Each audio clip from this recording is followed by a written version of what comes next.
Hello everyone, welcome to the CTV News on Calabash TV and on the Wave Radio 94.5. I am Melissa Joseph. Well, the government of St. Lucia has received grant funding support from the government of Mexico in the amount of $2.65 million towards the completion of the infrastructure component of the St. Jude Hospital reconstruction project. This donation, provided through the Infrastructure Fund Trust under the Yucatan Agreement, will be used specifically for subcomponents for the completion of the new hospital facility. The project subcomponents will allow the hospital to provide an improved holistic quality of service, which will facilitate full functionality of the hospital, provide improved access to health services, provide improved support to touristic activities, and increase social and economic development initiatives. At the check presentation ceremony, Prime Minister Dr. Kenny Anthony noted the patience of the people of the South, assuring that government is committed to providing a state-of-the-art health facility.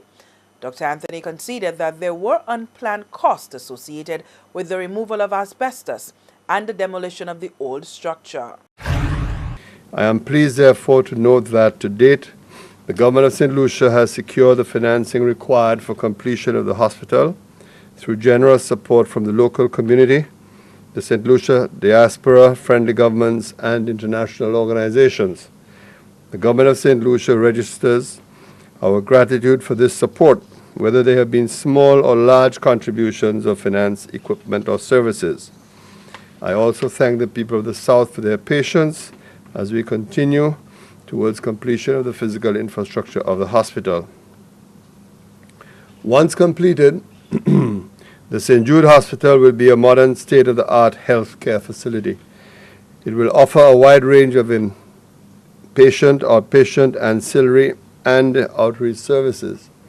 The reputation of the St. Jude Hospital precedes it, and therefore we know that the people of the South will receive excellent healthcare and advisory services within the comfort of a modern, well-equipped facility. The implementation of the project subcomponent is expected to commence by the fourth quarter of 2015 with the pronouncement of a suitable contractor, followed by the construction works expected by mid-2016.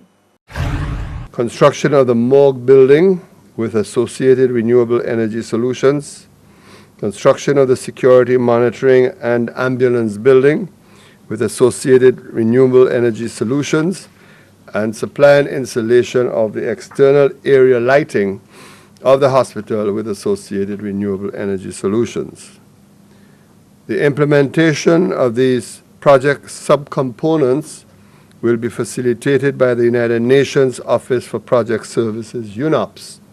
UNOPS has worked very closely with the government of St. Lucia in presentation of relevant technical documentation to support the grant application process. As project manager, UNOPS will have responsibility for the procurement, contract management, and monitoring of the implementation process for these subcomponents. UNOPS will also continue to act as an intermediary on behalf of the government of St. Lucia and its people regarding this and other grant facilities to be extended by the Infrastructure Fund for Mesoamerica and Caribbean countries. In pledging his government's support to St. Lucia, Ambassador Luis Lopez Moreno told officials that Mexico is moving aggressively towards solidifying its position as an ally in the hemisphere. Everyone should have access to healthcare facilities, and for us, it's an honor to support St. Lucia efforts to provide such access to these people, generating a lasting positive impact in their quality of life that mentioned the PS before. Mexico, through the Mexican Agency for International Cooperation, MEXID, is willing to offer high-impact regional cooperation programs in sectors such as health, environment, education, infrastructure, science, and technology in order to continue complementing projects that create tangible benefits.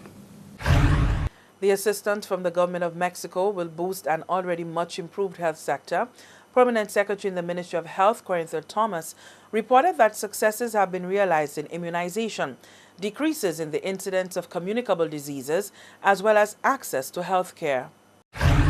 Health facilities on the island are situated within a 3-mile radius of where people work and live. strengthening and expanding of health programs in maternal and child health, men's health, adolescent health, mental health, expansion of a health management information system in wellness centers and soon to be expanded to hospitals, commencement of a health sector legislation review. On completion, will be informed by a comprehensive health sector policy, including a health financing policy, a human resource for health policy, a revised governance model for the health sector, and a national quality management framework. The government of St. Lucia continues to invest in the health sector with investments in preventive and more recently, tremendous attention to public health in preventing newly emerging diseases from reaching our shores. The CEO of St. Jude's Hospital, meantime, assured that once opened, the new St. Jude's will deliver the expected excellent service. We've had many delays in the project, but I think we're almost there. We're on the home stretch, the last lap. And I believe that the board, management, and staff of St. Jude Hospital is committed to giving him the kind of hospital that he wants and which the people of the South and the people of St. Lucia deserve. We are determined to do that. I think we have worked in the very trying circumstances at the George Odlum Stadium.